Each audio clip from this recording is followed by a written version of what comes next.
মুআজ্জাজ মুহতারাম প্রিয় সম্মানিত উপস্থিতি, মুসলমান মুমিন মুত্তাকি ভাইরা, অনেক দূর দূরান্ত থেকে এবং নিকট থেকে আগত সম্মানিত প্রিয় মুসল্লিবৃন্দ, মহান সুবহানাহু তাবারক ওয়া তাআলা খলিক মালিক রব এক ও অদ্বিতীয় আল্লাহ পাক, যার কোনো অবতার নেই, যার কোনো শরীক নেই, যার কোনো অংশীদার নেই, সেই রব্বুল আলামিনের দরবারে আমরা অগণিত অফুরন্ত শুকরিয়া জ্ঞাপন করছি, শুকরিয়া আদায় করে নিচ্ছি, যিনি অতীব দয়া পরবশ হয়ে রমজান মুবারকের আজকের দ্বিতীয় জুমাতে আমাদেরকে জুমার নামাজ আদায় করার জন্য, তারই সন্তুষ্টির উদ্দেশ্যে, তারই ইবাদতের জন্য, তারই জিকিরের জন্য, তার হাবিবের প্রতি দুরূদ সালামের জন্য আজকে আমাদেরকে এখানে উপস্থিত হওয়ার তৌফিক দিয়েছেন।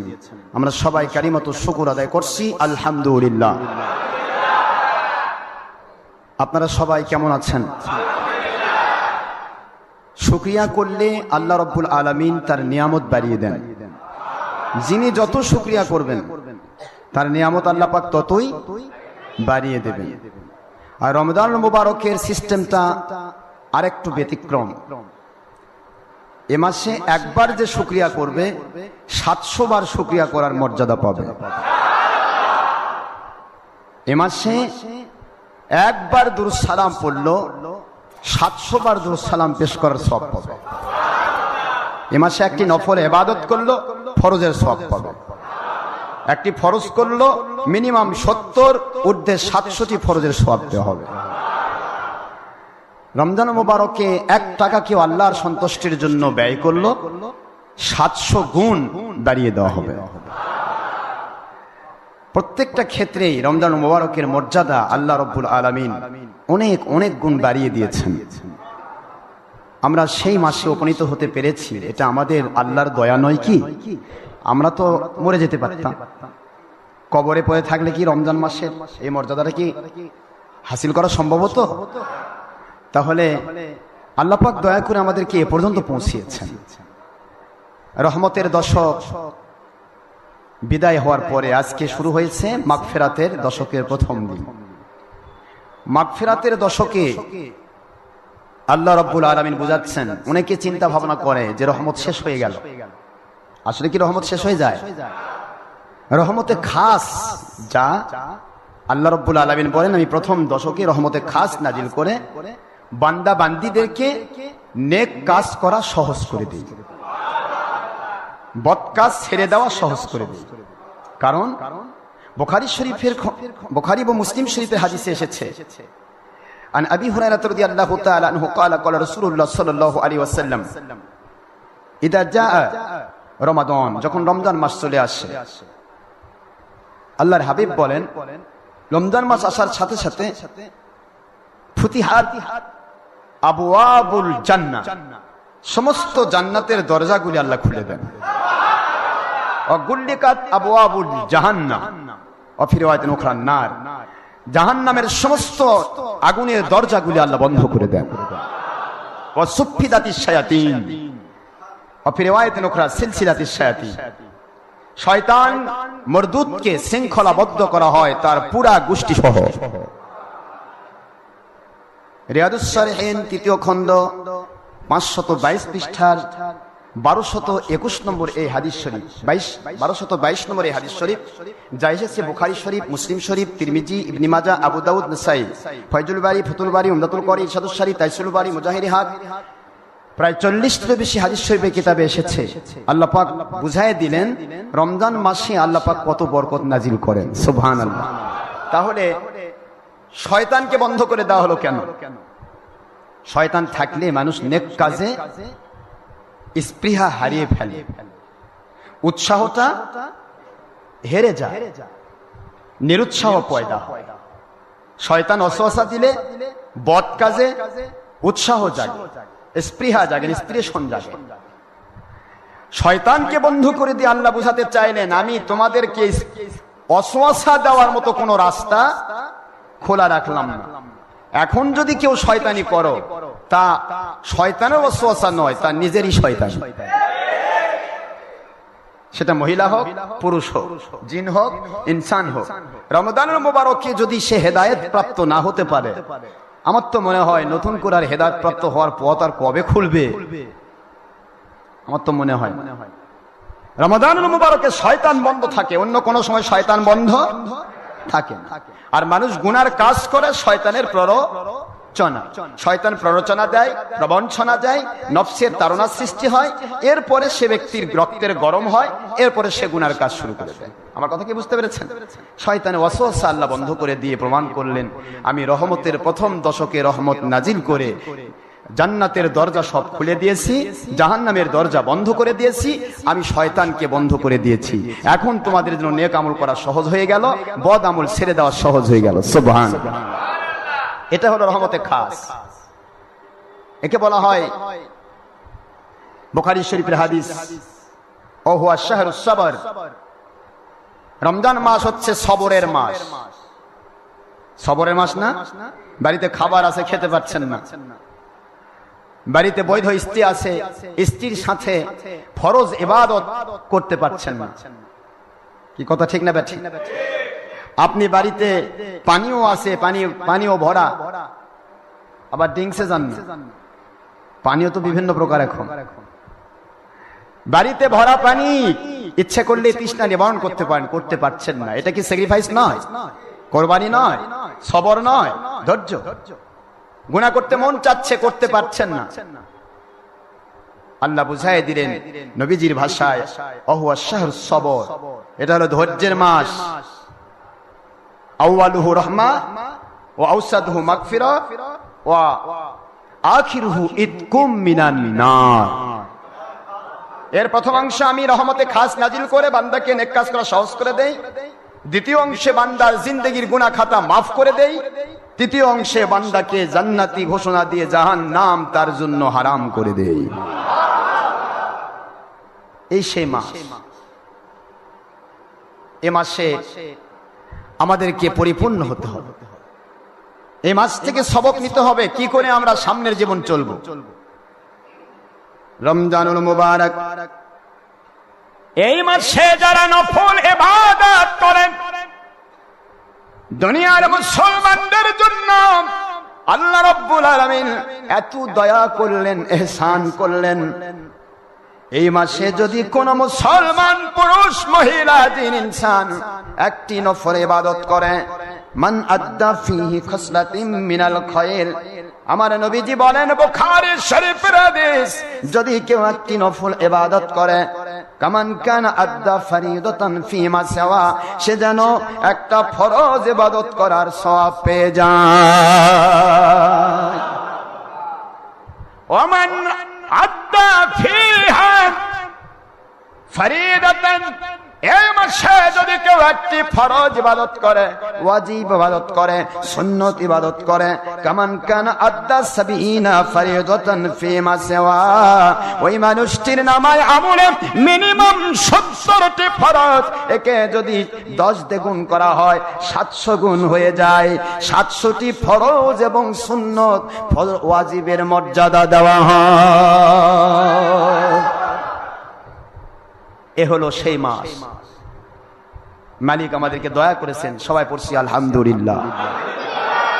দুরূদ সালাম পড়ছি দো জাহানের সাইয়্যিদ সাইয়্যিদুল মুরসালিন ইমামুল মুরসালিন আখির রাসূল, যার পরে কিয়ামত পর্যন্ত আর নবী রাসূল আসবেন না, তিনি হলেন মুহাম্মাদুর রাসূলুল্লাহ সাল্লাল্লাহু আলাইহি ওয়াসাল্লাম।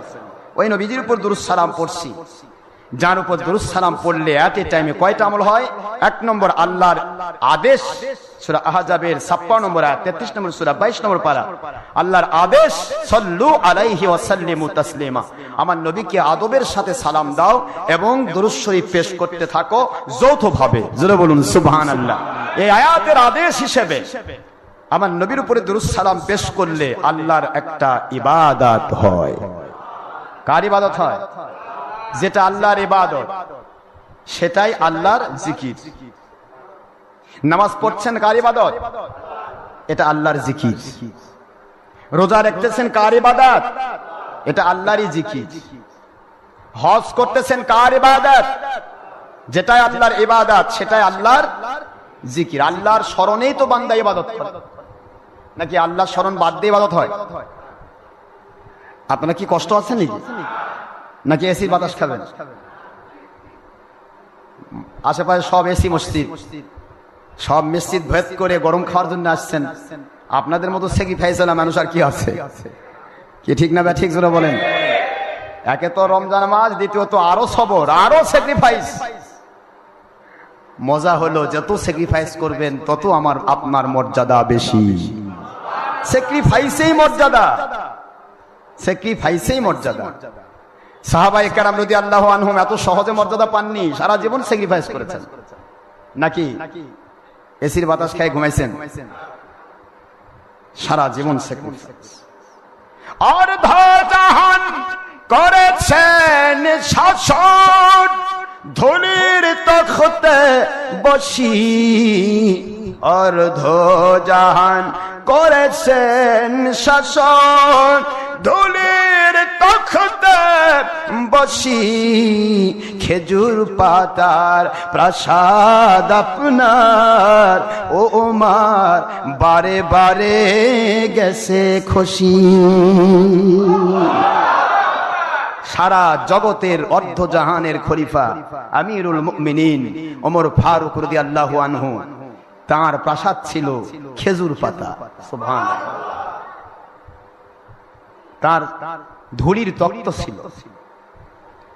ইচ্ছে করলে ওনারা সোনা খেয়ে সোনা হজম করতে পারতেন। কি খাইবেন? যদি আমার নবীজিকে বলতেন, নবীজি আমরা জান্নাতি খাবার খেতে চাই, আমার নবীজি বলেন জান্নাতের চাবি আমার হাতে, খেতে দিতে পারতেন না? বোঝেননি না? হযরত ঈসা রূহুল্লাহ আলাইহিস সালামকে তার উম্মত বলতেছে, আমরা জান্নাতের খাবার খেতে চাই। যে ঈসা রূহুল্লাহ আলাইহিস সালাম আমার নবীর উম্মত হওয়ার জন্য আবেদন করেছেন। কোরআন শরীফ আয়াত সাক্ষী না? রব্বানা আনজিল আলাইনা মাইদাতাম মিনাস সামা, ও আল্লাহ আসমান থেকে আপনি জান্নাতের খানচা আমাদের জন্য প্রেরণ করুন। আল্লাহ প্রেরণ করেন নাই? ও ঈসা আলাইহিস সালাম পাইতেন, আমার নবী পাইতো না তো? কি বলেন না, কথা বলেন না কেন? আমার আখির রাসূল পাইতেন না? সুবহানাল্লাহ, সুবহানাল্লাহ। যেই নবীর পরিষ্কার বুখারীর হাদিস, আইনাইনি ইয়াতানামান ওয়ালা ইয়ানামু কলবি, বুখারী বাবু কিতাবুত তাহাজ্জুদ অধ্যায়, আল্লাহর হাবিব বলেন আমার দুইটি চোখ ঘুমিয়ে যায়, আমার অন্তর ঘুমায় না, আমার ঘুমের ভিতরে ওযু নষ্ট হয় না। আমার উম্মতেরা লাস্তু কাহাদিম মিনকুম, আমি তোমাদের কারো মতো কখনো নই। আমার মতো সওমে বেসাল তোমরা করতে চেষ্টা করো না, না খেয়ে তোমরা দিনের পর দিন রোজা রেখো না। কারণ আমি নবীজি যদি 1 মাস ধরে খাবার না খাই, আমার আল্লাহর জান্নাতি খাবার আমার ভিতরে ঢুকে যায়।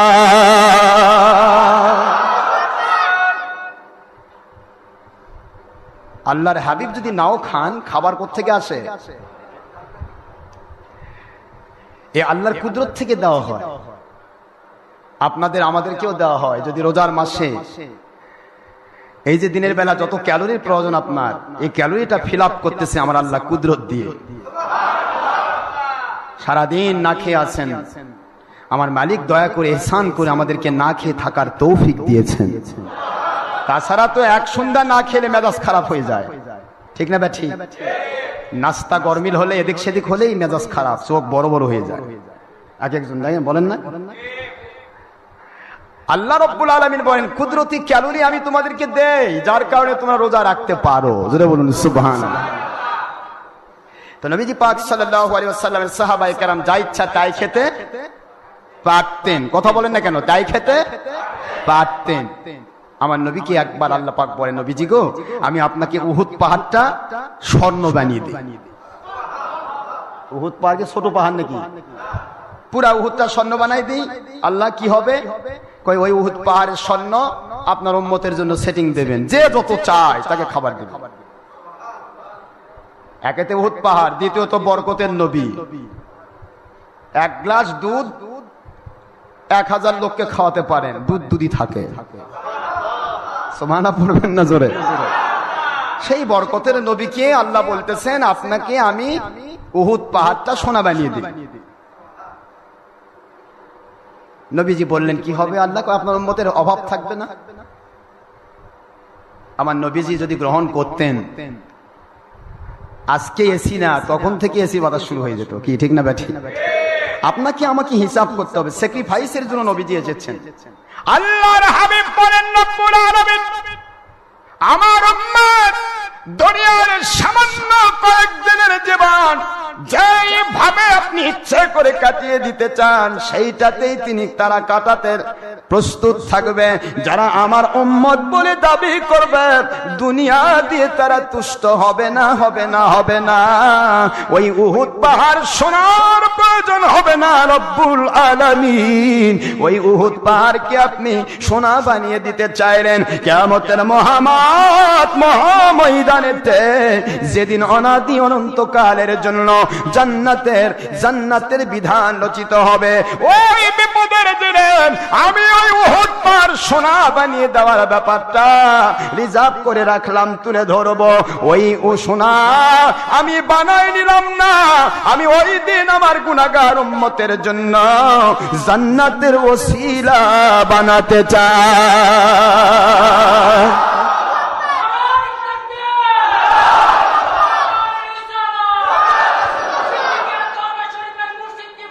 ওই দিন জান্নাতের ওসিলা হিসেবে আমি নিতে চাই, কারণ ওটা অনাদি অনন্তকালের জন্য।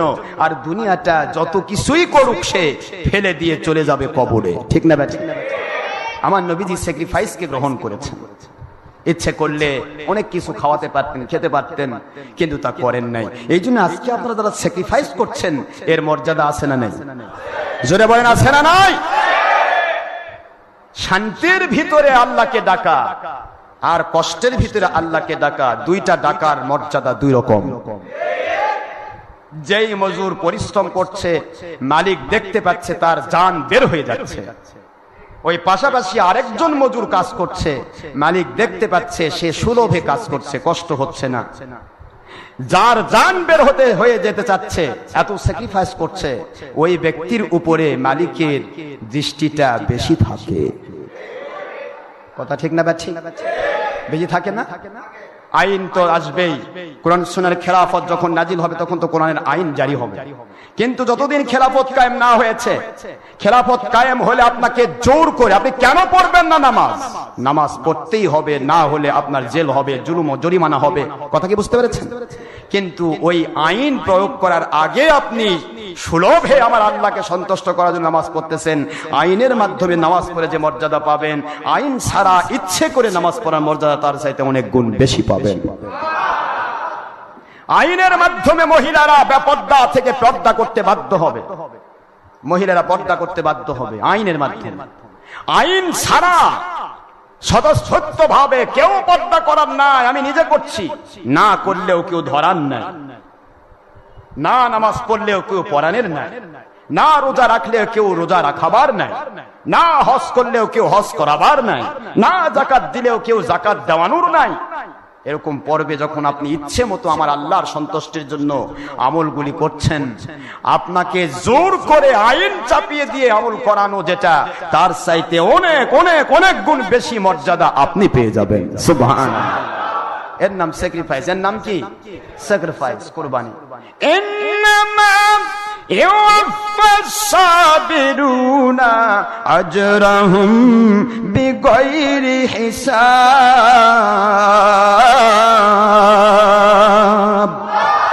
আল্লাহ বলেন স্যাক্রিফাইসের মর্যাদা আমার কাছে এত বেশি রে, ওইটা দুনিয়াবাসী গণনা করে শেষ করতে পারবে না। স্যাক্রিফাইসের মর্যাদা, কোরবানির মর্যাদা, ত্যাগ ও তিতিক্ষার পরাকাষ্ঠা দেখানোর মর্যাদা অনেক অনেক বেশি, যা দুনিয়াবাসী কাউন্ট করে শেষ করতে পারবে না। সূরাতুল জুমার 10 নম্বর আয়াত। আমি বারবার বলি, আমি আপনাদেরকে স্যাক্রিফাইসের কথা শোনাচ্ছি এই জন্য, রমজান মুবারক হচ্ছে স্যাক্রিফাইসের মাস। কিসের মাস? মা বোনেরা পর্দা করছে। আমাদের এখানে যে সমস্ত মায়েরা কষ্ট করে আসেন, দেখেন জামাত পড়তে পারছে না, জামাতে নামাজ পড়তে পারছে না। জামাতে নামাজ পড়া মহিলাদের জন্য কি? জোরে বলুন। বিলকুল হারাম। কেউ যদি এটাকে জায়েজ বলে, সাহাবায়ে কেরাম রাদিয়াল্লাহু আনহুমের ইজমাকে অস্বীকার করার কারণে কোরআন শরীফের সূরাতুল ফাত 26 নম্বর পারা 48 নম্বর সূরা 29 নম্বর আয়াতের শেষাংশ লিয়াগিযু বিহিমুল কুফার, এই আয়াতের ভিত্তিতে সে কাফির হবে। নাউজুবিল্লাহ বলুন। সাহাবায়ে কেরাম রাদিয়াল্লাহু আনহুম, সমস্ত সাহাবায়ে কেরামের ইজমা, এবং সেখানে মহিলাদের মধ্যে শ্রেষ্ঠ মহিলা নবীজির স্ত্রী উম্মুল মুমিনিন প্রায় 9 জন স্ত্রী তখন ছিলেন। কয়জন? হুজুর ইন্তেকালের পরে কয়জন স্ত্রী ছিলেন? 9 জন।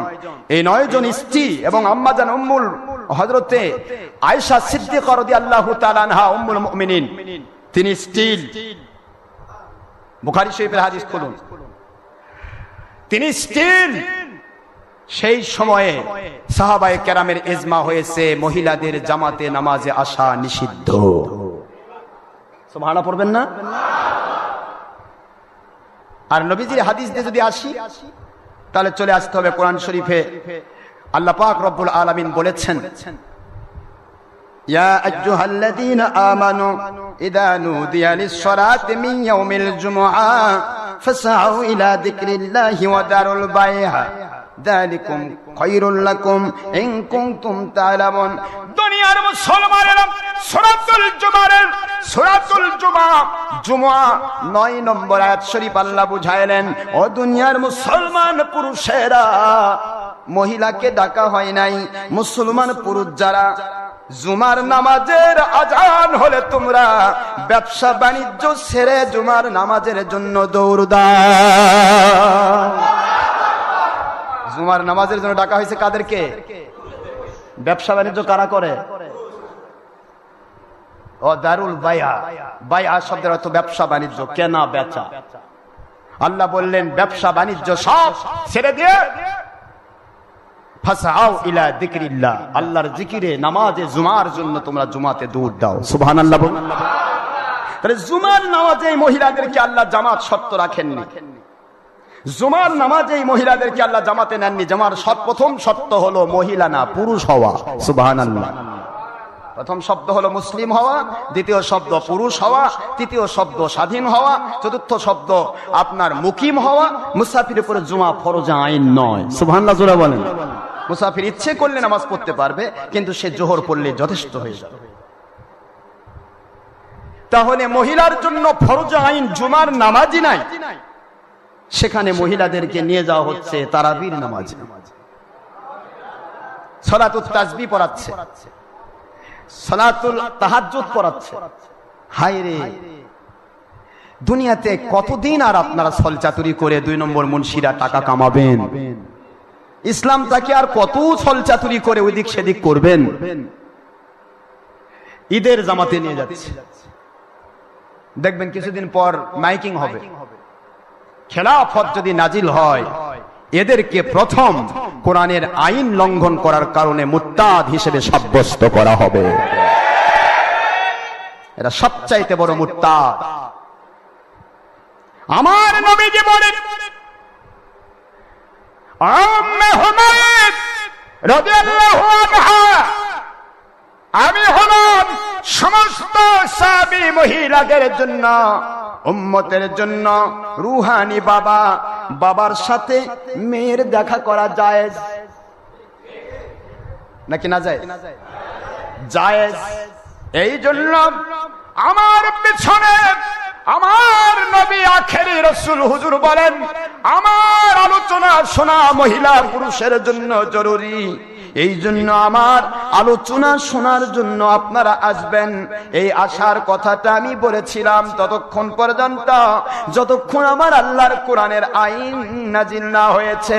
আমার আল্লাহর কোরআনের আইন নাজিল হয়ে গেল, ওয়া করনা ফি বুয়ুতিকুন্না ওয়ালা তাবাররাজনা তাবাররুজাল জাহিলিয়াতিল উলা।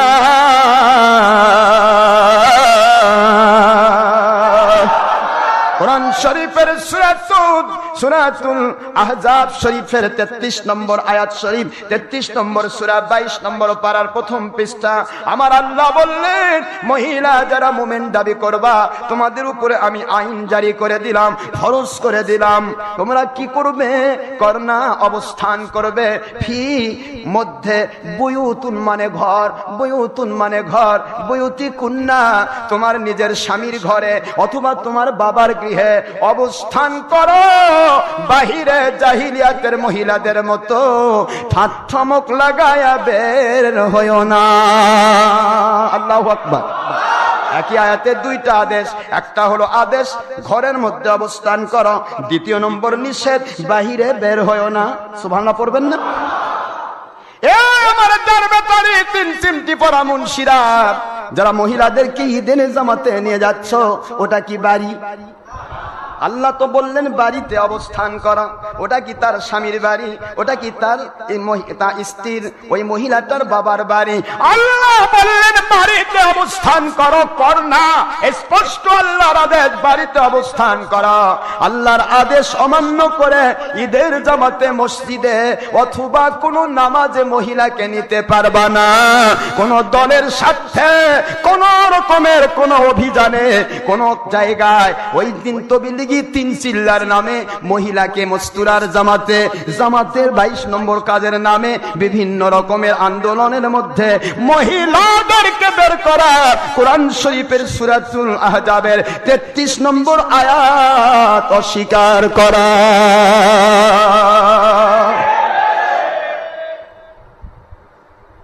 কোরআন শরীফের আয়াতকে অস্বীকার করে, অমান্য করে আপনি নিয়ে যাচ্ছেন কোথায়?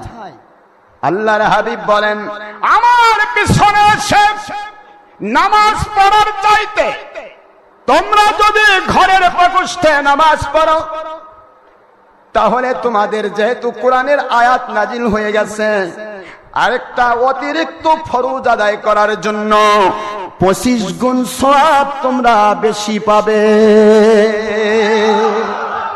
আখেরি রসুলের পিছে, আখেরি রসুল হলো রুহানি বাবা, তার সাথে মহিলাদের দেখা করা যায়।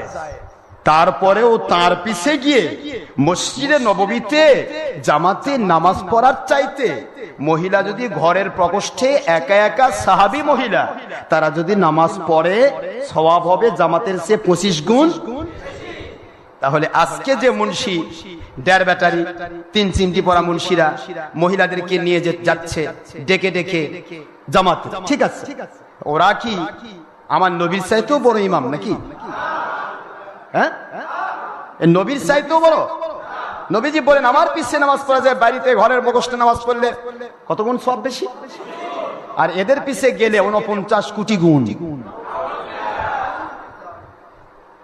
মাস্তুরার জামাত তবলিগীদের হয়েছে, মহিলাদের ছবি পর্যন্ত তুলছে, ভিডিও করছে, মহিলারা বিশাল উপরে ইয়া দিয়ে মাইকে ওয়াজ করতেছে, মহিলা শুনতেছে। আমাদের কেন আপনারা রাগ করেন ভাইজান? আমরা সত্য কথা বলতে দিবেন না? আপনারা কি ক্লোজ করে দিবেন সত্য? আর অসত্যের ঝড়ো হাওয়া দিয়ে গোটা জগৎটাকে ধ্বংস করবেন? সত্য তো বলতে হবে, এরপর আপনারা মানেন না মানেন দেখা হবে কিয়ামতের দিন ইনশাআল্লাহ। কি করছেন করুন, আমাদের কোনো যায় আসে না। আমরা জুলুম করে কাউকে ইসলাম মানাবো না, জুলুম করব না, তবে বলে দিব। কি করব বলুন? বলে দিব আমার নবীর আদেশ, বাল্লিগু আন্নী ওয়ালাউ আয়া। একটি কথাও সত্য জানা থাকলে তা অন্যের কাছে বলে দাও, সুবহানাল্লাহ বলো। কিন্তু অন্যের কাছে বলে দাও একটি সত্য নয়, নিজের দলের স্বার্থে যত মিথ্যা হয় সব অন্যের কাছে দাওয়াত দাও। কি কোন? এই তো দাওয়াত চলছে এখন, দলের স্বার্থে দাওয়াত। আল্লাহ এবং নবীর স্বার্থে দাওয়াত হলে সে দাওয়াতে আল্লাহ এবং রসুলের কোনো হক, কোনো হুকুম অমান্য হবে না, ঠিক না বেঠিক? আমাদের কথাগুলি দয়া করে অন্যভাবে নেবেন না। আমরা সত্য সঠিক কথাগুলি আপনাদেরকে বুঝাচ্ছি, শুধুমাত্র একটু পিছনে নিয়ে যাচ্ছি, ব্যাকে। কোথায় নিয়ে যাচ্ছি? কোথায় নিয়ে যাচ্ছি? ব্যাকে। ব্যাক বোঝেন? আজ থেকে 40-50 বছর আগেকার ইতিহাস খুলুন। কোন আল্লাহর ওলির দরবারে মহিলা জামাত হয় নাই, কোন আল্লাহর ওলির দরবারে শবে বরাত মিস হয় নাই, কোন আল্লাহর ওলির দরবারে আজানের পরে, একামতের পরে, আজানের পরে এবং আপনার ফরজ নামাজের পরে এবং আপনার কি বলে জানাজা নামাজের পরে মুনাজাত বাদ দেওয়া হয়নি। সুবহানাল্লাহ পড়বেন না? একটু ব্যাকে যান, একটু ব্যাকে যান। কোন আল্লাহর ওলির দরবারে মিলাদ কিয়াম মিস থাকেনি, কোন আল্লাহর ওলির দরবারে নবী পাক সাল্লাল্লাহু আলাইহি ওয়াসাল্লামের দুশমনি করা হয়নি, মহিলাদের সাথে বেপরদা হওয়ার ব্যবস্থা ছিল না, কোন আল্লাহর ওলির দরবারে ছবি, ভিডিও, টিভির ব্যবস্থা ছিল না। কথা বলেন না কেন জোরে?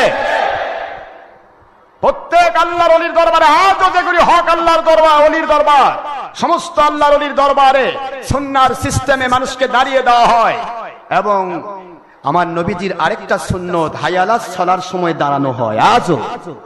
আপনারা দেখেন ঠনঠনিয়াতে যান, তারপরে বিভিন্ন ওলিয়া উলিয়া যারা হকের উপর আছে, যারা বাতিল পথে গেছে তার তো আমি কথাই বলবো না, হকের উপর যে ওলিয়া উলিয়া আছেন এখনো, তাদের প্রত্যেক দরবারে যান, জানাজার পরে দোয়া হয়, তাদের প্রত্যেক দরবারে যান, মিলাদ হয়, কিয়াম হয়, তাদের প্রত্যেক দরবারে যান, সূরা তারাবি হয়, খতম তারাবি নয়।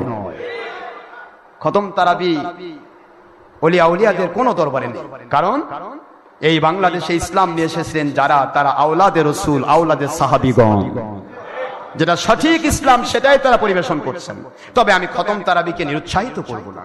খতম তারাবি যেহেতু কোরআন শরীফের খতম করা হচ্ছে, কোরআন শরীফের খতম যদি কেউ সঠিকভাবে আলিফ লাম থেকে শুরু করে মিনাল জিন্নাতি ওয়ান নাস পর্যন্ত শুনতে পারে মনোযোগ সহকারে, অবশ্যই সে ফরজ ওই সুন্নাত তারাবি নামাজের পরেও অতিরিক্ত একটা কোরআন শরীফের খতম, পরিপূর্ণ খতমের সে সওয়াব পাবে। কিন্তু যদি এসে হাফেজ কি পড়তেছে আরেক হাফেজ ধরতেছে না, বুরু বুরু বুরু বুরু বুরু বুরু ওলা দোয়াল্লেন, বুরু বুরু বুরু বুরু ইন্না কি এরকম হচ্ছে নাকি? এখন পড়তে পড়তে পড়তে লাস্টে দাদা আনতুম লা তাআলামু, পাঁচখানে কি কইছে কেউ জানে না। কথা বলেন না কেন?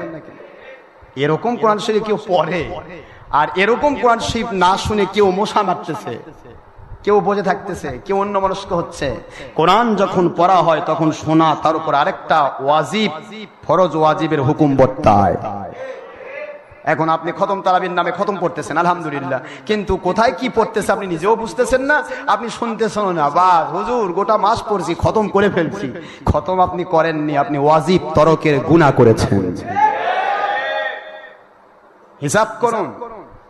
খতম তারাবি খুবই ভালো, তবে আমার নবীজি পাক সাল্লাল্লাহু আলাইহি সাল্লাম যতবার তারাবি পড়েছেন কোনদিন খতম পড়েন নাই। তিনি পড়েছেন সুন্নাত, সেটা সূরা তারাবি, তাও তিনি ভাগ করে দিয়েছেন আলাম তারা থেকে শুরু করে সূরা নাস পর্যন্ত তোমরা দুইবার তাকরার করো, এতে মানুষের কষ্ট কম হবে এবং মানুষ অতি সহজেই কোরআন শিখতে পারবে, অতি সহজেই নামাজ কমপ্লিট হবে। যারা বলুন সুবহানাল্লাহ। এবং যে কেউ ইমামতি করতে পারবে, এটা কারোর জন্য নির্দিষ্ট নয়। যদি খতম তারাবি নির্দিষ্ট হতো তাহলে হাফেজ ছাড়া যে এলাকায় হাফেজ নাই সে এলাকায় হাফেজদেরকে তেল মালিশ করা লাগবে। কথা ঠিক না ঠিক? আর এইটাই ওহাবি খারিজিরা বানাতে চায় যে আমরা সব হাফেজের কারখানা বানাবো আর মানুষকে বলবো আমরা ছাড়া তোমাদের উপায় নাই। কথা কি বোঝেন না? বোঝেন না? আপনাকে জিম্মি করার জন্য এগুলি চালু করে, আসলে কিন্তু এগুলি নয়, বরং খাস সুন্নাত হচ্ছে সূরা তারাবি। অথচ আপনারা দেখতে পাচ্ছি কিছু কিছু মানুষ আছেন আরামে এসির বাতাস খাওয়ার জন্য ওইদিকে দৌড়াচ্ছেন। কি ঠিক না ঠিক? যান, যে যেখানে ভালো লাগে থাকেন, তবে কোরআন শরীফ যখন পড়া হবে তখন শোনা ওয়াজিব, ওয়াজিবের তরকের গুনাহটা যেন না হয়, এটা খেয়াল রাখবেন। ওয়াজিব, ওয়াজিবটা আদায় করতে হবে। আর যদি হাফেজ কমপ্লিট ভালো না পড়ে তাহলে সঠিকভাবে পড়ার জন্য তাকে তাকিদ দিতে হবে। তারপরেও ব্যাপার আছে, যেই হাফেজটা আপনাকে নামাজ পড়াচ্ছে তারাবির নামাজ, তারাবির নামাজ সুন্নাত, তারাবির নামাজ কি সুন্নাত, এবং আপনার তারাবির নামাজ জামাতে পড়া সুন্নতে মুআক্কাদায়ে কিফায়া, সুন্নতে মুআক্কাদায়ে কিফায়া। যদি কেউ তরক, অনেকগুলো মানুষের পক্ষে কিছু মানুষ আদায় করলে সবার পক্ষে কিফায়াটা আদায় হবে। জামাতের কথা বলছি, কথা কি বুঝতে পেরেছেন? এখন আপনি সুন্নতে মুআক্কাদায়ে কিফায়া পালন করতে আসলেন, এখন নামাজ যার পিছে পড়ছেন সে হাফেজের আকীদা যদি সুন্নি হয় আলহামদুলিল্লাহ, কিন্তু সে হাফেজের আকীদা নবী মাটির মানুষ, আমাদের মতো বড় ভাইয়ের মতো। নবীর উপর মিলাদ কিয়াম করলে তাকে সালাম দেওয়া যাবে না, শিরক। এই ধরনের আকীদা যদি হাফেজের হয় তাহলে সুন্নতে মুআক্কাদায়ে কিফায়া পালন করবে আসে, আপনার নামাজ তো হলোই না, খালি ম্যাজিক করে চলে গেল। কোন দিকে যাচ্ছি আমরা? কে কি চালু করলো আমার বিষয় নয়, আমার বিষয় হলো আপনার আকাইদ নাই, আপনার ঈমান নাই, ঈমান নাই, আপনার নামাজ রোজা হজ যাকাত ফরজই নাই, নফল কি করবেন? আমার নবীজি সম্পর্কে সঠিক আকায়েদ যার আছে তার প্রত্যেকটা নামাজ রোজা হজ যাকাত 700 গুণ। সুবহানাল্লাহ জোরে বলেন না কেন? আমি বলছি যারা হাফেজে কোরআন, যারা আজকের উলামায়ে দেওবন্দি কওমি খারেজি, যারা আলা মাযহাবী অথবা অন্য কোনো কেউ তাদের খেদমতে আরজ করছে, অথবা সয়সি তবলিগি, ইলিয়াসি তবলিগি, আপনারা যত আমল করেন, আমি আপনাদের কারো বিরোধী নই, আমল যত করেন, এত আমল করতে আল্লাহর ওলি হওয়া লাগে না, অত আমল করেন আপনারা, আল্লাহর ওলি হয়ে যাওয়ার কথা। কিন্তু আমি তো দেখলাম না কয় বছরে কয়টা ওলি বের হচ্ছে, আমি তো একটাও পাচ্ছি না। দিন রাত কোরআন নিয়ে পড়ে থাকতেছেন, দিন রাত হাদিস নিয়ে পড়ে থাকতেছেন, দিন রাত নামাজ নিয়ে পড়ে থাকতেছেন, দিন রাত মসজিদ মাকাচ্ছেন, দিন রাত সব করতেছেন। আমি আপনাদের পায়ে হাত দিয়ে বলবো, দুনিয়ার সব ঠিক আছে, কিন্তু যদি তলা না থাকে তাহলে থাকবে কি? আপনারা আকায়েদ ঠিক করুন, আপনাদের আকায়েদ ঠিক করুন, নবীর দুশমনী বন্ধ করুন, আপনাদের ওই আমলগুলি আপনাদেরকে ওলি বানিয়ে দিবে। জয় বলুন সুবহানাল্লাহ। যে যত কষ্ট করছেন, শ্রম দিচ্ছেন, পরিশ্রম করছেন, এ সব কিছু হচ্ছে উইদাউট সার্ভিসে। চাকরি নাই কিন্তু ডিউটি পালন হচ্ছে। চাকরি না করে ডিউটি পালন করলে যেমন 4 পয়সার মূল্য দেওয়া হয় না, আল্লাহর নবীর দুশমনী করে সারা দিন রাত 24 ঘন্টা কোরআন হাদিস নিয়ে পড়ে থাকলেও 4 পয়সার মূল্য থাকে না। এইটাই আমরা বুঝাই দিতে চাচ্ছি, যেটার মেজদাক হলো ইবলিস। ইবলিস শয়তান 6 লক্ষ বছর ইবাদত করেছে, মুআল্লিমুল মালাকুতের পোস্ট পেয়েছে, অথচ একটি মাত্র ঈমান বরবাদ করেছে, হযরতে আদম আলাইহিস সালামকে সিজদা করে নেয়। এই একটি আদেশে অমান্য করার কারণে ইবলিসের সারা জীবনের লক্ষ লক্ষ বছর ইবাদত যেমন তাকে মূল্য দিতে পারে নাই। আমার আল্লাহ বলেন, ইবলিস তুই হলি সমস্ত দুনিয়ার যত আমলদার, আমল করে করে যারা নিজেকে অহংকারী বানিয়েছে, আমি আমল করি, আমি নামাজ পড়ি, আমি রোজা রাখি, আমি হজ করি, আমি যাকাত দেই, আমি সারা দিন তাসবিহ ঠেলি, আমি সারা দিন মেসাক নিয়ে ঘুরি, সব ঠিক আছে, কিন্তু আমার নবীজির দুশমনী যারা করে তোর মতোই তারা হবে। এই জন্য আমি বলছি, শুধু আমলের লেভেল নয়, আকায়েদ কমপ্লিট করুন, এরপরে আমল করুন, প্রতিটি আমল পাবেন 700 গুণ। আমাদের সিস্টেম হলো জানিয়ে দেওয়া, আপনাকে আমাকে জানতে হবে, বুঝতে হবে। এই যে মহিলা জামাত চালু করতেছে, মহিলা জামাত আমার নবীজি পাক সাল্লাল্লাহু আলাইহি ওয়াসাল্লাম নিজে ঘোষণা করলেন, আমার পিছে নামাজ পড়ার চাইতে কেউ যদি ঘরের প্রকোষ্ঠে মহিলার নামাজ পড়ো তাহলে 25 গুণ সওয়াব বেশি পাবে। আমার নবী কোন ইমাম? যিনি হলেন ইমামুল মুরসালিন, নবীদের ইমাম, রাসূলদের ইমাম, নবীদের নবী, রাসূলদের রাসূল। যাই নবীজির ওই পবিত্র মসজিদে নববী এবং হেরেম শরীফ 1 লক্ষ রাকাত, 1 রাকাতের বিনিময়ে পাওয়া যায়। সুবহানাল্লাহ বলেন। 1 রাকাতের বিনিময়ে 50,000 রাকাতের সওয়াব মসজিদে নববী আর হেরেম শরীফে 1 লক্ষ রাকাতের সওয়াব। ওই মসজিদে ওই সমস্ত মহিলা, যেই মহিলাদের পিছলে যাওয়ার সুযোগ ছিল না, বেপরদা হওয়ার সুযোগ ছিল না, ডাইরেক্ট আমার নবীজির সাহাবী মহিলা উম্মুল মুমিনিন আয়েশা সিদ্দিকা রাদিয়াল্লাহু তাআলা আনহা, উম্মে সালমা রাদিয়াল্লাহু তাআলা আনহা মতো ওই সমস্ত উম্মুল মুমিনিনগণ সহ তাদের জন্য আমার নবীজি বললেন, আমার পিছে এসে নামাজ পড়ার চাইতে ঘরের প্রকোষ্ঠে নামাজ পড়া তোমাদের জন্য 25 গুণ সওয়াব বেশি দেওয়া হবে। আজকে যারা মহিলাদেরকে নিয়ে জামাতে নামাজ পড়াতে চাও, বলুন আপনারা নবী প্রেমে করছেন না দুনিয়ার স্বার্থে করছে? কিসের স্বার্থে করছেন ভাইজান? আমার নবীর চাইতে তো আপনি বড় ইমাম নন। আপনি যে ঈদগাহে নিয়ে যাচ্ছেন, যে মসজিদে নিয়ে যাচ্ছেন মহিলাদেরকে, ওটা তো মসজিদে নববীর চাইতে অথবা কাবা ঘরের চাইতে বড় দামি জায়গা নয়। আপনি যে মহিলাগুলোকে নিয়ে যাচ্ছেন, এরা তো সারাদিন বাজার করে, ঘাট করে, ওই বাজারি মহিলা ছাড়া কেউ কখনো 2 নম্বর মুন্সির ডাকে সাড়া দিতে পারে না। কোন হক্কানি ওলি আউলিয়ার পথের মানুষ মহিলা যারা, তারা কখনোই 2 নম্বর মুন্সিদের ডাকে সাড়া দেবে না। বাজারি মহিলা সারা জীবন নেকেড হয়ে বাজার করে, ঘাট করে, সব করে, মনে করতেছে যাক ডাক দিছে দূর দিয়ে যা মসজিদ ও মাখায় ফেলি। কি কোন কেন? এই মহিলা, যে মহিলাগুলিকে আপনারা ডেকে নিয়ে যাচ্ছেন নামাজের দুর্নাম করে, তারা কি আমার আম্মা জানা আয়েশা সিদ্দিকার চাইতেও বেশি দামি মহিলা? তাহলে কি বোঝাতে চাচ্ছি আমরা? উদ্দেশ্য একটাই, মহিলা যদি না আসে, মহিলার দ্বারা পুরুষকে খাম করা যায়। একটা মহিলা যদি সাইজ করা যায় আমার দলের পক্ষে, তাহলে ওই মহিলা তার স্বামীকে সাইজ করবে। তার বেটা এক্সারসাইজ করবে, তার বাপ এক্সারসাইজ করবে, তার এলাকাবাসী মহিলা এক্সারসাইজ করবে, আর সমস্ত মহিলার ভোট পাওয়াটা আমার জন্য সহজ হবে। সমস্ত মহিলার অর্থ টাকা পয়সা পাওয়া আমার পক্ষে সমর্থন পাওয়া সহজ হবে। তাহলে দুনিয়ার স্বার্থে দিনকে বিক্রি করে যারা, আমার নবীজি বললেন ওয়াইলুল লিল উলামায়ে সু, ওই সমস্ত উলামায়ে সু যারা দুনিয়ার স্বার্থে দিনকে বিক্রি করে, ওদের জন্য আল্লাহ আপনি পবিত্র অভিসম্পাদ করুন, ওদের জন্য অয়েল দোজখ নির্দিষ্ট করুন। নাউজুবিল্লাহ। সুতরাং আমাদেরকে হিসাব করতে হবে। আমার মা বোনেরা যারা আমাদের সাথে সম্পৃক্ত হয়েছেন, আপনারা কষ্ট করে এসেছেন নামাজ পড়ার জন্য নয়, আপনারা আলোচনা শুনতেছেন। আমার নবীজি আলোচনা শোনাটা সুন্নত করেছেন, জোরে বলুন সুবহানাল্লাহ। আমার নবী পাক সাল্লাল্লাহু আলাইহি ওয়াসাল্লামের আলোচনা শোনার জন্য মহিলাদেরকে মসজিদে যেতে দেওয়া হতো, যার কারণে বুখারীর হাদিসে আসছে হায়েজা মহিলাও যেতে তারা অনুমতি পাইতো, জোরে বলুন সুবহানাল্লাহ। তাহলে হায়েজা মহিলাকে যেতে অনুমতি দেওয়া হচ্ছে নামাজের জন্য, জোরে বলেন না কেন? যখন কোন মহিলার হায়েজ হয় তখন নামাজ থাকে। তাহলে কি বুঝতেছেন? নবীর পিছে নামাজ পড়ার জন্য মহিলারা যেত না নবীর আলোচনা শোনার জন্য যেত? কোন জায়গায় কোনটা সেটিং করে কি করছেন দেখা হবে কিয়ামতের দিন। হয় সংশোধিত হন, নয়তোবা দেখা হবে কিয়ামতের দিন। খালি টিভির মুন্সিদের এদিক সেদিক কথা শুনে লাফাবেন না। টিভির মুন্সিরা কখনোই আপনাকে সঠিক ইসলামের বার্তা দেবে না। বলদ কিয়ামত পর্যন্ত যেমন দুধ দিতে পারবে না, হতে পারে গাভীর মতোই চেহারা। টিভির মুন্সিরা কিয়ামত পর্যন্ত আল্লাহর সন্তুষ্টির ইসলাম দিতে পারবে না, হতে পারে মৌলবী মুন্সি ওলি আউলিয়ার চাইতে উন্নত মানের চেহারা। কারণ তারা হারামের মধ্যে মশগুল। যে হারামের ভিতরে মশগুল থাকে, হারাম ছেড়ে দেওয়া তার জন্য ফরজ। এই ফরজ যে তরক করে সে ব্যক্তি আপনাকে নফল শিখাবে কেমনে? সে আপনাকে নবীর সুন্নত শিখাবে কেমনে? এই জন্য টিভি মার্কা মুন্সি দেখে পাগল হয়ে যাবেন না, পায়ে হাত দিয়ে বলছি।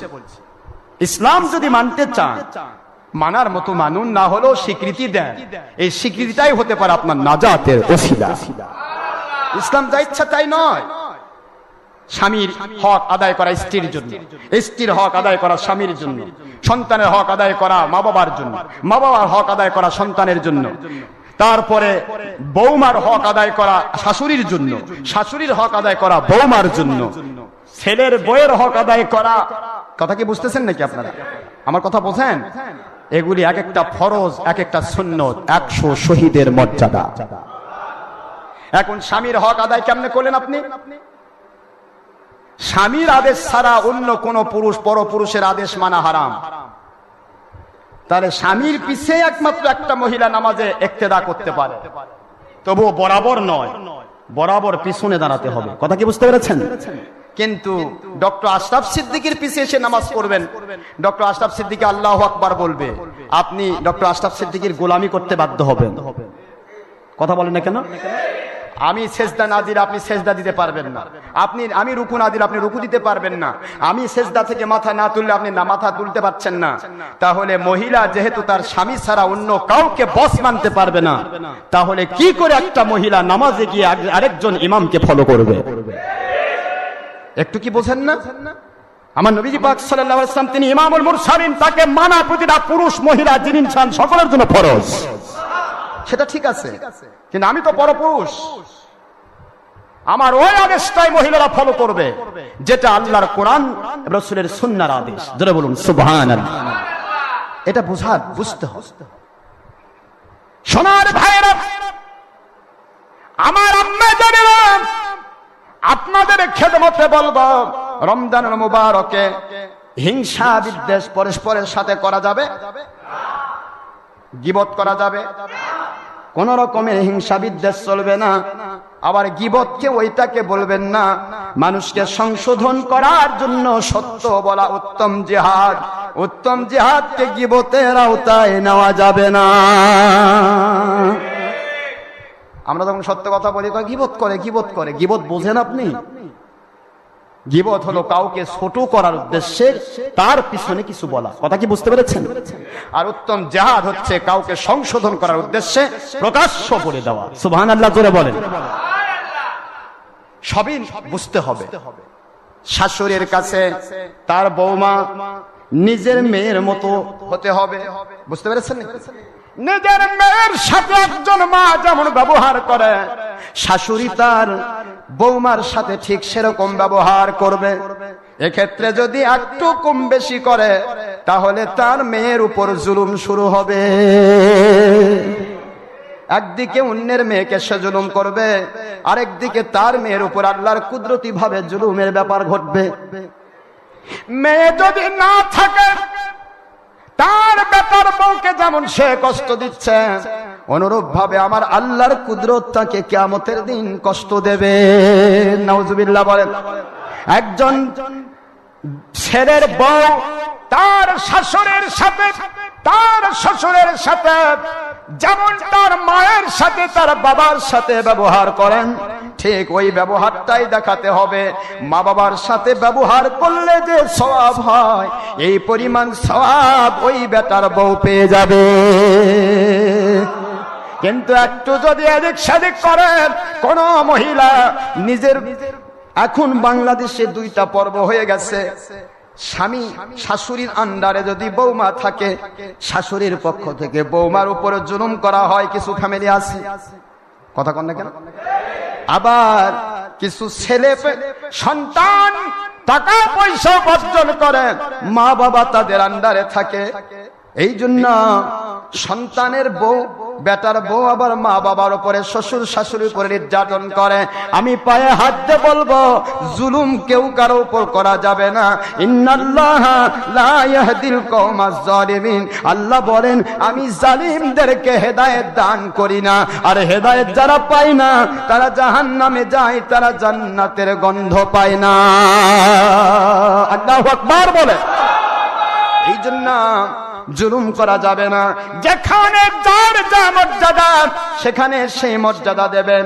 আমার নবীজির উপর দুরূদ সালাম পড়ার আদেশ আমার আল্লাহর, দরুদ পড়ব নবীর উপর, আর আল্লাহর আদেশ ফরজ ইবাদত হয়ে যাবে, জিকির হয়ে যাবে। আল্লাহর আদেশ স্বামী স্ত্রীর হক আদায় করো, স্ত্রীর হক স্বামী আদায় করবে। স্ত্রীর হক আদায় হয়ে গেল, আল্লাহর আদেশ ফরজ ইবাদত হয়ে গেল। স্বামীর হক আদায় করলো স্ত্রী, আল্লাহর হক, আল্লাহর পক্ষ থেকে ফরজ ইবাদত হয়ে গেল। আর সন্তান তার মা বাবার সাথে ভালো ব্যবহার করলো, মা বাবার দিকে খেয়াল রাখলো, এটা তার মা বাবার যেমন একদিকে খেদমত হলো, আরেক দিকে আল্লাহ পাকের একটা ফরজ ইবাদত হয়ে গেল। জোরে বলুন সুবহানাল্লাহ। আরেকদিকে সন্তানকে সঠিক তরবিয়ত দেওয়া, সঠিকভাবে তাদেরকে সঠিকভাবে তৈরি করা, সঠিকভাবে তরবিয়ত দান করা, লেখাপড়া করানো, আল্লাহওয়ালা বানানোর চেষ্টা করা, মা বাবার পক্ষ থেকে দায়িত্ব পালন করা, এটাও সন্তানকে মানুষ করার ক্ষেত্রে হলো বটে, কিন্তু আল্লাহর পক্ষ থেকে আদেশ ফরজ ইবাদত হয়ে গেল। মহিলারা স্বামীর জন্য, পরিবারের জন্য রান্না করে খাওয়াচ্ছে, তারা কাপড় পরিষ্কার করতেছে, একদিকে স্বামীর খেদমত করে, পরিবারের খেদমত করে তারা রান্না বাড়া করে খাওয়াচ্ছে, এইটা সে মর্যাদা পাইল। অপরদিকে আল্লাহর হুকুম ফরজ ইবাদতের সওয়াব পাইল, নবীজির সুন্নাত 100 শহীদের মর্যাদা পেয়ে গেল।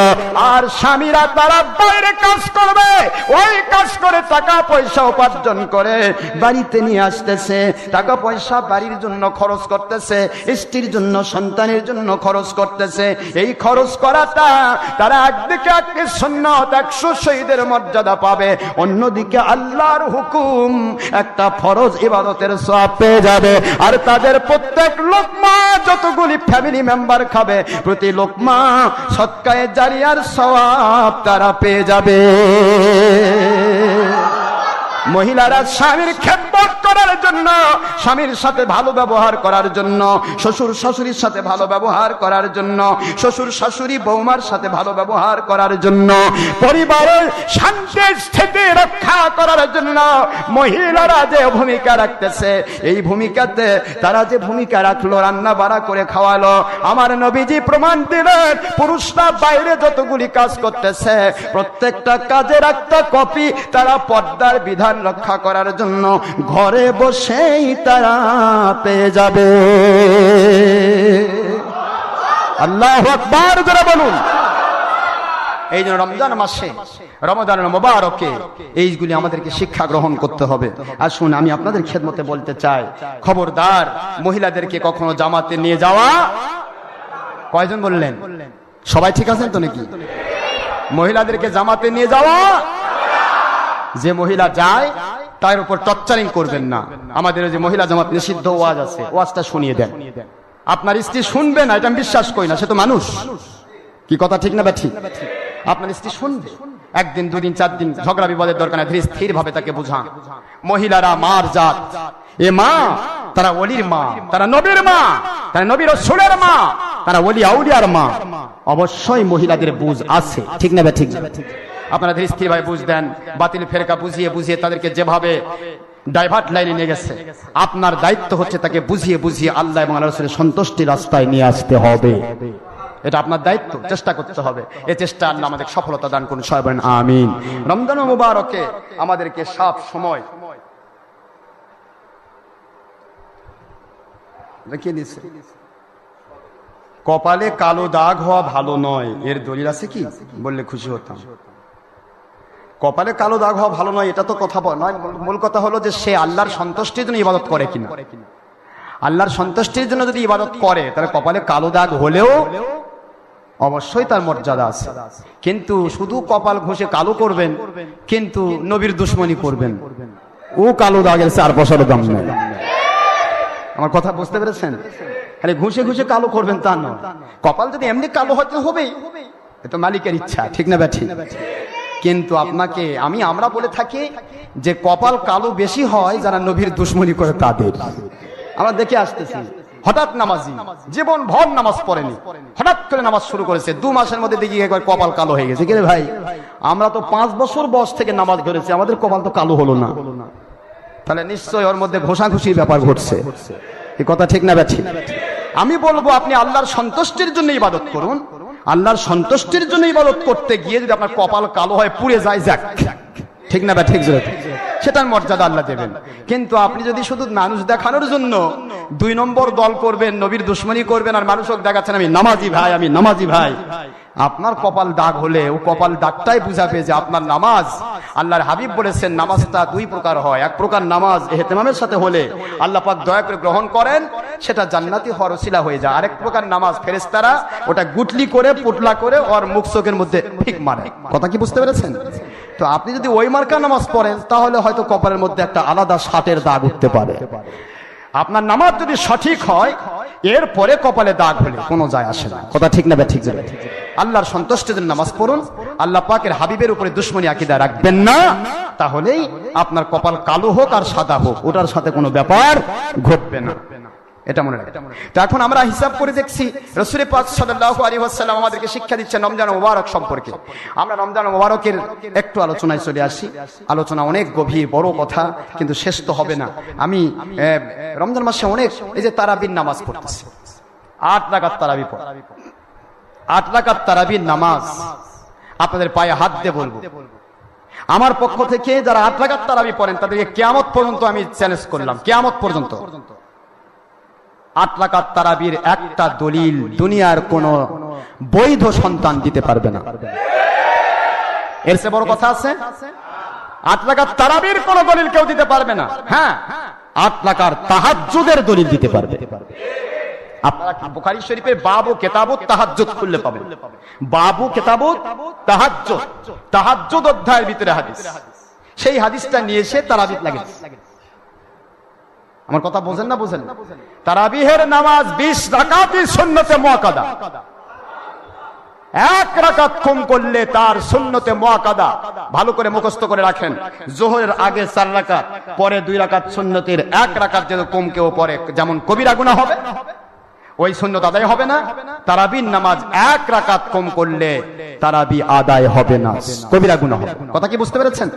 এটা নফল নামাজ নয়। যদি নফল হতো তাহলে আপনি ইচ্ছা মতো পড়বেন।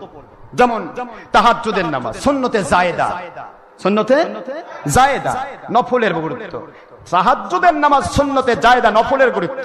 এটা যে পড়বে সে সুন্নতের মর্যাদা পাবে, যে পড়বে না তার কোনো গুনাহ হবে না। কাজেই তাহাজ্জুদ নামাজ 32 রাকাত থেকে 2 রাকাত পর্যন্ত পড়া যায়। 2, 4, 8, 10, 12, 14, 16, 18, 20, 22, 24, তারপরে 32। জোরে বলুন সুবহানাল্লাহ।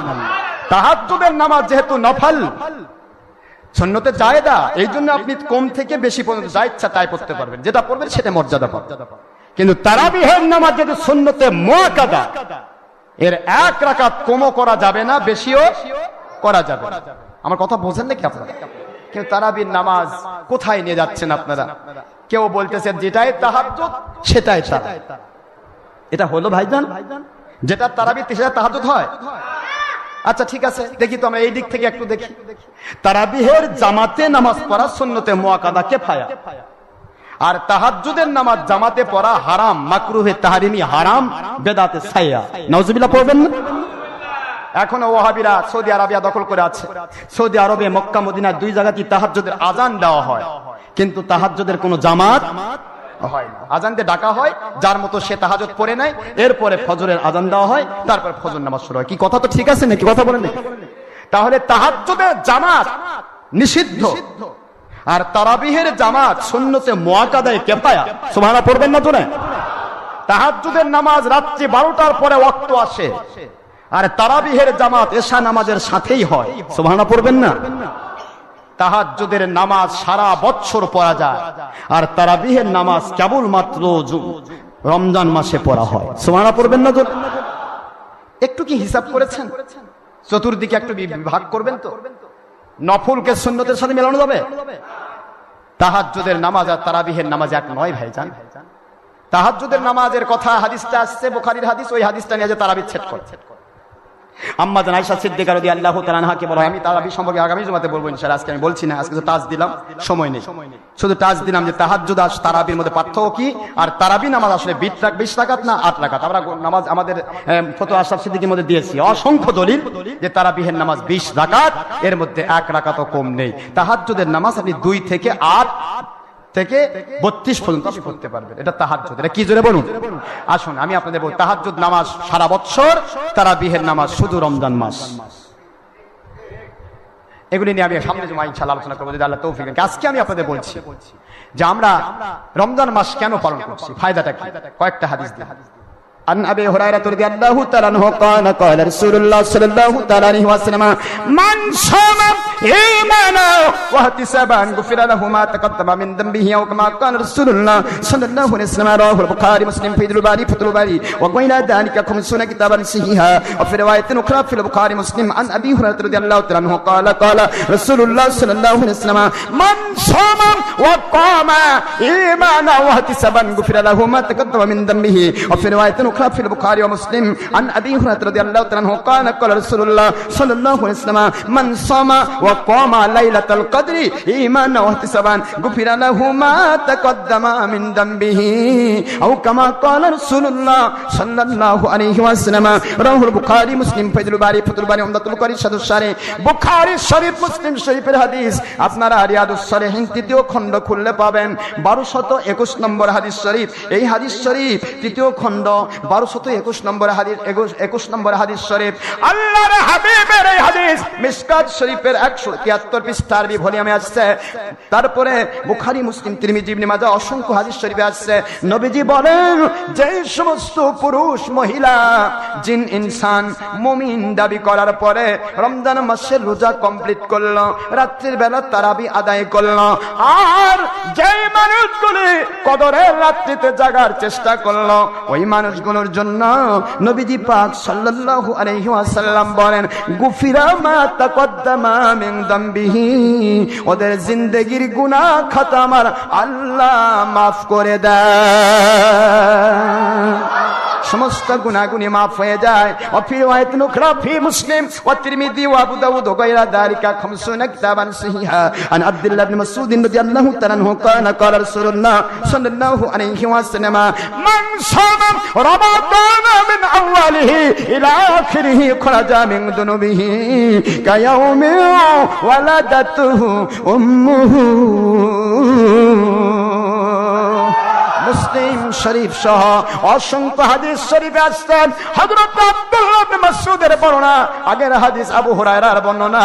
এই হাদিসে আব্দুল্লাহ ইবনে মাসউদ রাদিয়াল্লাহু আনহু বলেন যেই মানুষগুলি রমজানুল মুবারকের প্রথম থেকে শেষ পর্যন্ত যারা রোজার পরিপূর্ণ হক আদায় করবে, রমজান মাসের রোজাগুলি কমপ্লিট করবে, তিনি বলেন আমার নবীজি পাক সাল্লাল্লাহু আলাইহি ওয়াসাল্লাম বলেন ওই মানুষগুলিকে খরাজা মিন দুনুবিহি, তার জিন্দেগীর আমল নামা থেকে সমস্ত গুনাহগুলি এমন করে বের করে দেওয়া হবে, এমন করে ছাঁটাই করে দেওয়া হবে, এমন করে ডিলিট করে দেওয়া হবে, এমন করে মুছে ফেলা হবে কায়াউমি ওয়ালাদাতুহু উম্মুহু, যেমন তার মা কেবলমাত্র তাকে দুনিয়ায় প্রসব করেছে এমন সদ্য প্রসূত সন্তানের মতো ওরা নিষ্পাপ মাসুম হয়ে যাবে। সেটা ঈমানের পর। কিসের পর? ঈমানটা রাখতে হবে, তাহলে আমাদের গুনাহ মাফ হয়ে যাবে। আর ইচ্ছে করে যদি কেউ রমজানের রোজা নষ্ট করে তার কি ফায়দা, একটা জানা দরকার আছে। আন আবি হুরায়রা রাদিয়াল্লাহু তাআলা ক্বালা ক্বালা রাসূলুল্লাহ সাল্লাল্লাহু আলাইহি ওয়াসাল্লাম মান ফাতারা মান ইফতারা ওয়া ফি রিওয়ায়াতিন উখরা মান ফাতারা ওয়া ফি রিওয়ায়াতিন উখরা ফিল বুখারী মান ইফতারা ইয়াওমান মিন রমাদান বিগায়রি রুখসাতিন ওয়া মারাদিন লাম ইয়াকদিহি সাওমুদ দাহরি কুল্লিহি ওয়া ইনসামা। আল্লাহর হাবিব বলেন যে ব্যক্তি ইচ্ছে করে রমজান মাসের একটা রোজাকে নষ্ট করে দিল, ওরা যদি সারা বৎসর ধরে ওই এক রোজার কাফারা আদায় করতে চায়, ওর জিন্দেগির ওই রোজার কাফারা আদায় হবে না। আল্লাহু আকবার বলেন। এই জন্য ইচ্ছে করে রোজা নষ্ট করা যাবে না, ইচ্ছে করে রোজা নষ্ট করা যাবে না। তবে রোজা অবস্থায় যদি আপনি অসুস্থ হয়ে পড়েছেন, ইনজেকশন নিতে হবে, ঔষধ খেতে হবে, না হলে আপনার জান চলে যাচ্ছে, মারা যাবেন। আল্লাহ কোরআন শরীফে বলেন ওয়াইন কানা মারিদান আও আলা সাফারিন ফাইদ্দাতুম মিন আইয়ামিন উখর। আল্লাহু আকবার জোরে বলেন।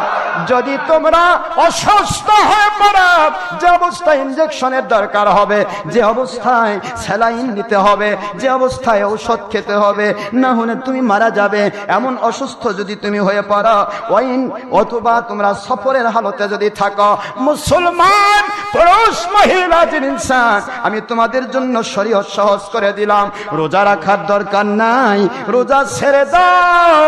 যখন তুমি সুস্থ হবে তখন একটার বদলে একটি রোজা রাখবা। রমজান মাসে রোজা রাখলে যে সওয়াব হতো, ওই পরিমাণ সওয়াব তোমাদের দেওয়া হবে। কথা বুঝতে পারতেছেন আপনারা?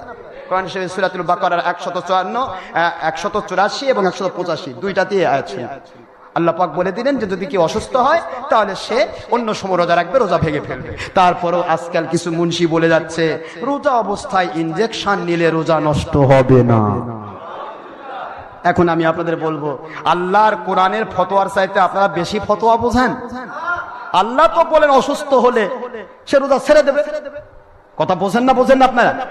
অসুস্থ হলে কি হবে? রোজা ছেড়ে দিবে। আল্লাহ ঘোষণা দিলেন ছেড়ে দিতে, আর আপনি বলতেছেন আপনি রোজাও থাকেন, ইনজেকশনও নেন।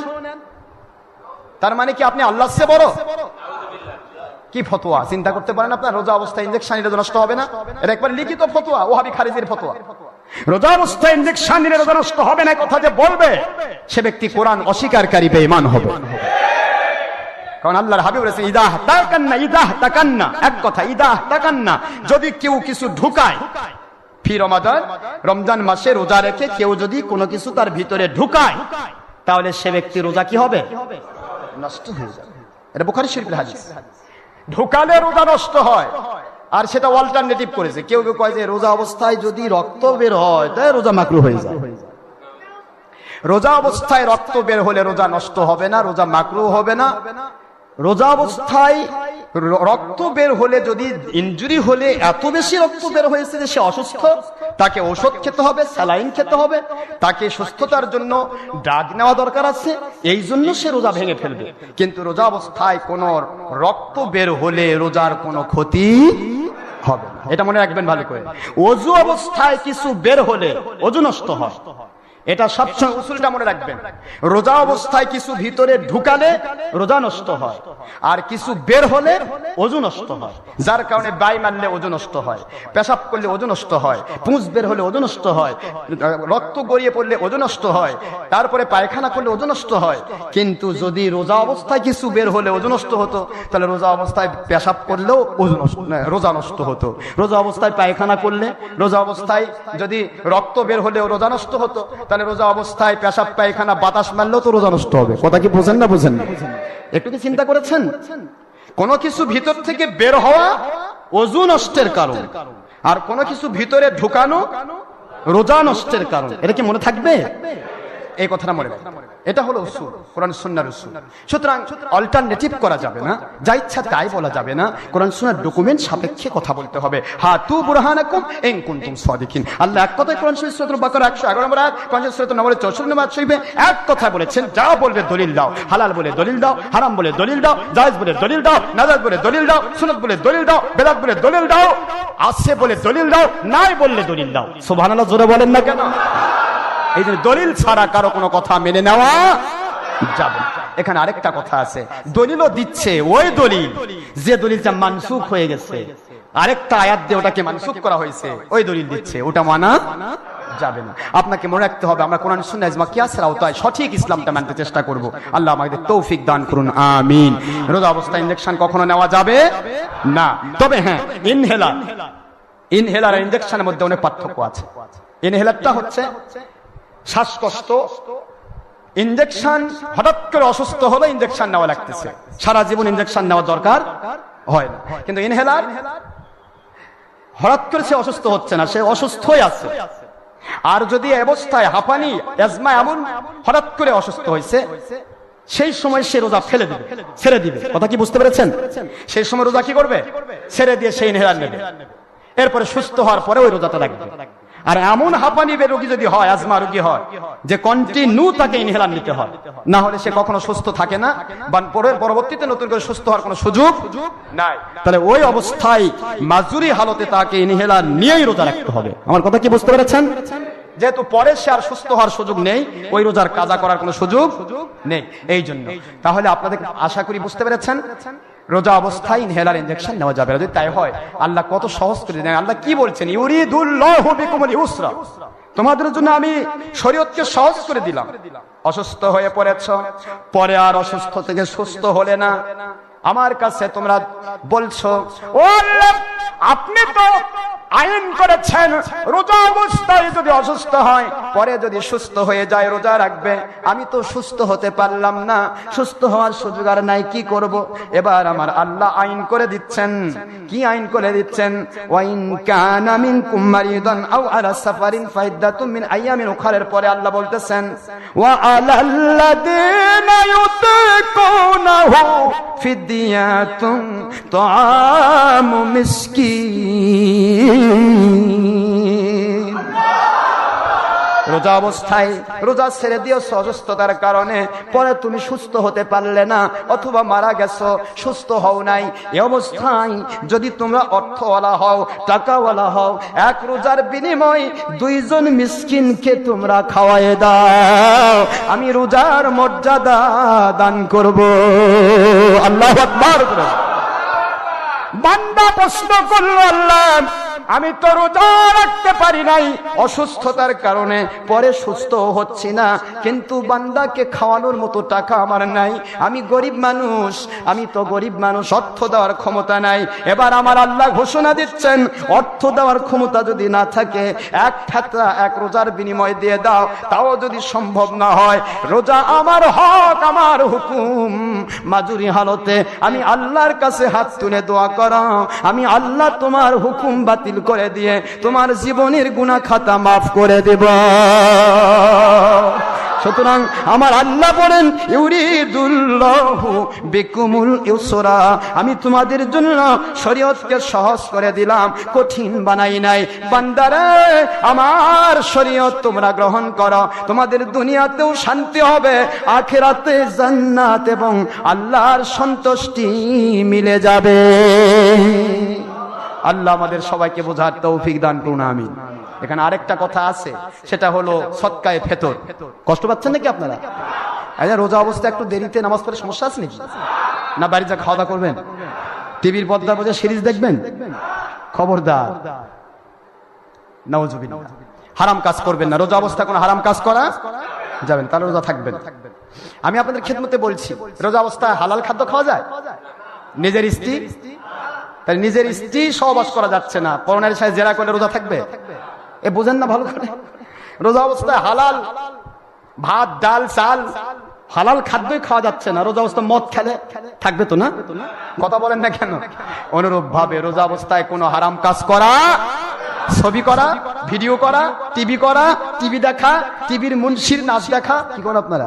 খবরদার, হারাম কখনো রোজা অবস্থায় করা। দাড়ি ছিলে ফেলবেন?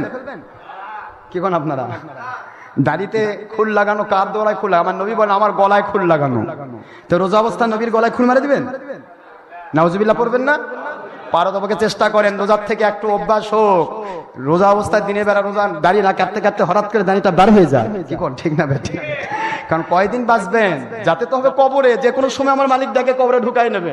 উপরের তবলি তো এই যে পাগলি টুপি সব বার করে নেবে, দাড়ি বার করে নেবে নাকি? আবার দাড়ি সহ কবরে যাবেন। আমার মালিক বলেন তোর নবী দাড়ি নিয়ে উঠবে, রহমতের সমস্ত সাহাবায়ে কেরাম দাড়ি নিয়ে উঠবে, সমস্ত তাবে ইমাম মুসলিম ওলি আউলিয়া দাড়ি নিয়ে উঠবে। তুই কেমনে বলবি আল্লাহ আমি অলির পথের? কথা বোঝেন না? বোঝেন না? এই জন্য তাড়াতাড়ি সেটিং দে। আল্লাহ বলতেছেন যে খেলাধুলা বন্ধ কর, জীবনে অনেক খেলেছিস হারাম কাজের মধ্যে, নিজ হাতে খেলা বন্ধ কর, আমি তোর জিন্দগির গুনাহ ক্ষমা করে দিয়ে গোনার জায়গা নেকিতে ভরে দিব। সুবহানাল্লাহ।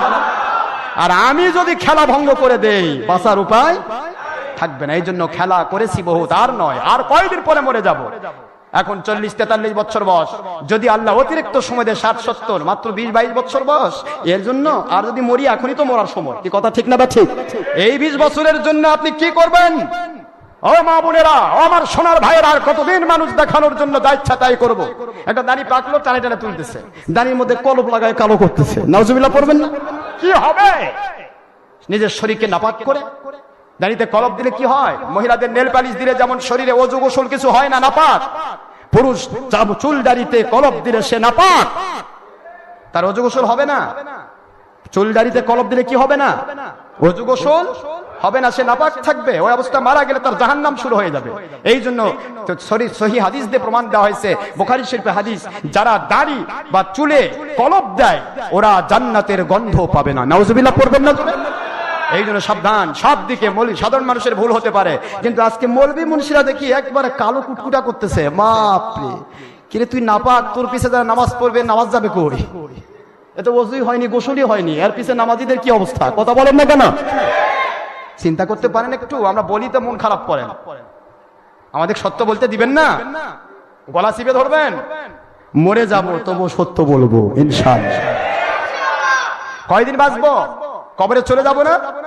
কথা বলে না কেন? কবরে যাব না? কবরে যাওয়ার সময় কি হবে?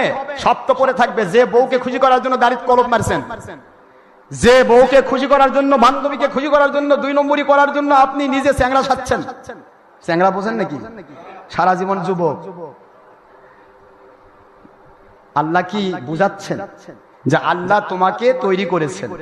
যখন দাড়ির দরকার ছিল না শিশু, তখন দাড়ি হয়েছে? বোঝেননি? কথা বোঝেননি? মাথার চুল নিয়ে সন্তান পৃথিবীতে আসলো, দাড়ি আসলো না কেন? বোঝেন না কথা? চুল নিয়ে সন্তান পৃথিবীতে আসলো, দাড়ি আসলো না কেন? আমার মালিক বলেন চুল আমি দিয়েছি, আর দাড়িটা পরবর্তীতে তোর উপর সেটিং দিলাম। শরীয়ত যখন আসবে তখন দেখি তুই কি করিস। সুবহানাল্লাহ জোরে বলেন না কেন? একটু চিন্তা ভাবনা করো।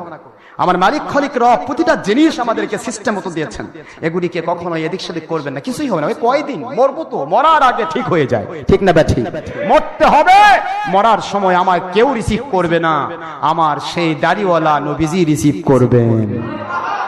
বউ যাবে না, আপনার বউ যদি খুবই ভালো হয় তাহলে বিয়ে বসবে না, আর যদি ভালো না হয় তাহলে আপনি মরা মাত্র 4 মাস সময় দিবে, ঠাঁই করে একজাত বিয়ে বসে যাবে। কথা ঠিক না ব্যাঠিক জোরে বলেন না কেন? ওই বউকে খুশি করার জন্য কত ঘুষ খাইছেন, কত না। আপনারা খাননি তাই বলে আমি বলছি না, অনেকে খাইতো। কথা বলেন না কেন? খায় না? অনেকে খায়, ঘুষ খায়, সুদ খায়, আরো কিছু খায়, যা পারে তাই খায়। কি বউকে খুশি করতে হবে? আরে বউ বান্ধবী এগুলি আল্লাহর সন্তুষ্টির মধ্য দিয়ে খুশি রাখতে হবে, তাহলে ওই বউ আপনার সাথে জান্নাতের সাথী হবে। আর আল্লাহর অসন্তুষ্টির মধ্য দিয়ে যদি আপনি সন্তানকে খুশি করেন, বউকে খুশি করেন, আপনার আপনজনকে খুশি করেন, তাহলে ওরা আপনার জান্নাতের সাথী হবে না, ওরা আপনাকে জাহান্নামে নিয়ে যাবে। নাউজুবিল্লাহ, জোরে বলুন। আসুন আমরা আল্লাহর সন্তুষ্টির জন্য কাজ করব। মা বোনরা খুবই ভালো, তাদেরকে আমি কখনোই খারাপ বলবো না। মা বোনরা আজও তারা ইসলাম মানতে চায়। আমরা যদি ইসলাম মানি, আমরা ইসলাম না মানলে মা বোনও মানবে না। এই যে আমরা ফরজ নামাজ পড়ি 5 ওয়াক্ত, আমাদের বউ ফরজ পড়ে। আমরা 5 ওয়াক্ত নফল পড়ার চেষ্টা করি, ইশরাক, সাজ, জাওয়াল এবং তাহাজ্জুদ। আমরা মিস হয় মাঝে মধ্যে বাইরে থাকলে, কিন্তু আমাদের আহলিয়া, আমার সন্তানের মিস হয় না। আলহামদুলিল্লাহ পড়বেন না? তা আপনি আমি দিনে যদি যে আমলই করবো, এই আমলগুলি আপনার বাড়িতে ইফেক্ট হবে। এখন আপনি নিজে টিভি নিয়ে পড়ে থাকবেন আর বউকে বলবেন টিভি ভাঙ, তা কি হয়? কথা বলেন না কেন? হয়। এই জন্য নিজেকে ঠিক করুন, তাহলে স্ত্রী ধীরে ধীরে ঠিক হয়ে যাবে। নিজে তাহাজ্জুদ গুজার হন, স্ত্রী তাহাজ্জুদ গুজার হয়ে যাবে। জোরে বলুন সুবহানাল্লাহ। মহান আল্লাহ আমাদের সবাইকে সত্যিকার ইসলাম বুঝবার, মানবার তৌফিক দান করুন। আমি সদকাতুল ফিতর সম্পর্কে বলতেছিলাম। সদকাতুল ফিতরের সিস্টেম হচ্ছে, এটা তখন দোন আকারে বলা হতো। দোন, এক দোন বোঝেন নাকি আপনারা? দোন এখন যে মুনকা বলা হয় অথবা ধামা বলা হয়, কাঠা, কাঠা চিনেন নাকি আপনারা?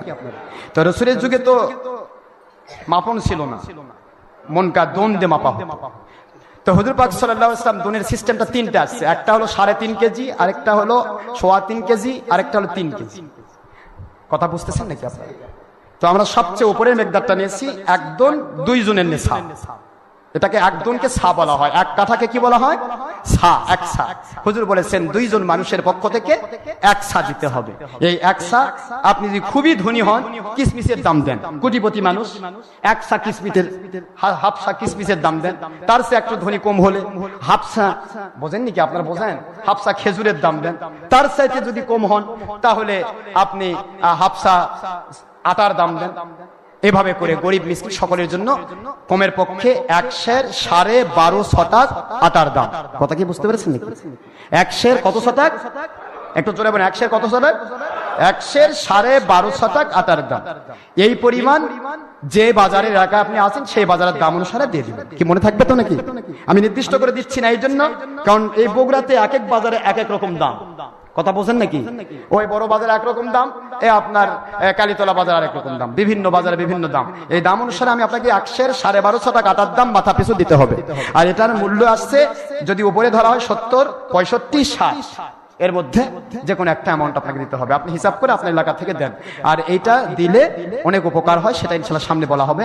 তবে এটা নিয়ম হচ্ছে ঈদুল ফিতরের নামাজ পড়তে যাওয়ার আগে দেওয়া।